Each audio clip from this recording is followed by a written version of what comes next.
Sveiki visi vandens mėgėjai ir mylėtojai. Šiandien turime rugpjūčio 15 dieną. Atvažiavome į objektą 7 ryto. Vanduo paleistas iki pusę valandos.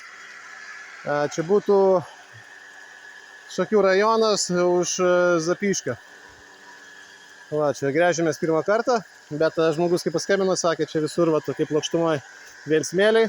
Tai gavosi grįžinukas lygiai 7 metrai. Pamatavome vandens debetą 620 litrų į valandą. Bet, aišku, debetas nėra baisiai didelis, nors miesto vandentikis duoda 550 litrų, bet esmė ta, kad labai geras vanduo, krištolas visiškas. Ir yra šulinys gylio 270. Čia yra senovinė etnografinė sodyba.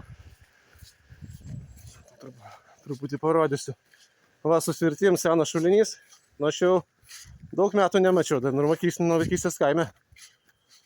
Zarasų rajone, vat matot. Šulinukas va toksai negilus.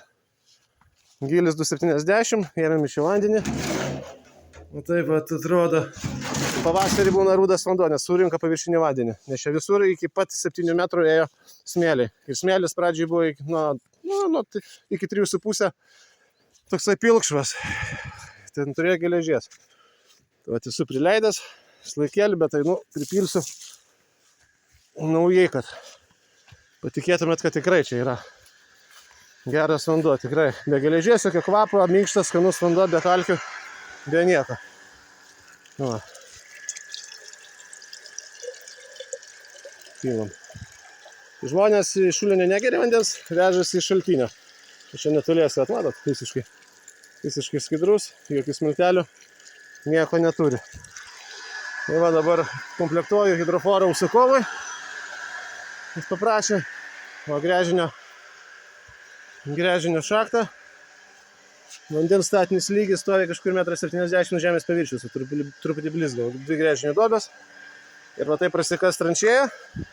Jau užsakovo sūnus grindyse medinės šitas lentas išpjovė ir įsives tiesiai į namą, į šiltą patalpą. Žiūrėkit, koks ąžuolas didžiulis. Šakės čia. Didelė sodyba, 3 hektarų etnografinė, vienrastiniai namai. Jo, tikrai rojaus kampelis, kaip užsakovė sako, pačio užsakovo nėra, išvažiavo į Kauną dirbti, tai paliko sūnų ir sūnus su mumis atsiskaitys. Va, žiūrėkit. Kokia didžiulė graži sodyba. Taip, pastatai seni, bet esmė ta, kad čia žmogus, užsakovas savo sūnui gyvenimui ruošia. Yra traidenio fekalas padarytas, nuvestas drenažas tiesiai į prūdelį. Į tą pusę ten prūdelis yra. Va, ir įvestis namai, va tokį rastinį fainą namuką. Viskas liuks. Taip tikėjom, kad čia, aišku, bus vanduo. Mes ir pirmą kartą šitoje vietoje gręžėmės. Sakė vien smėliai. Tai va, pradžiai toksai rudas smėliukas. O po to prasidėjo, toksai šviesus smėlis. Taip, jis smulkus, dėl to ir debetas mažesnis. Bet čia pilnai 620 litrų užtenka. Čia per 10 valandų 6 kubų vandens neišgersi.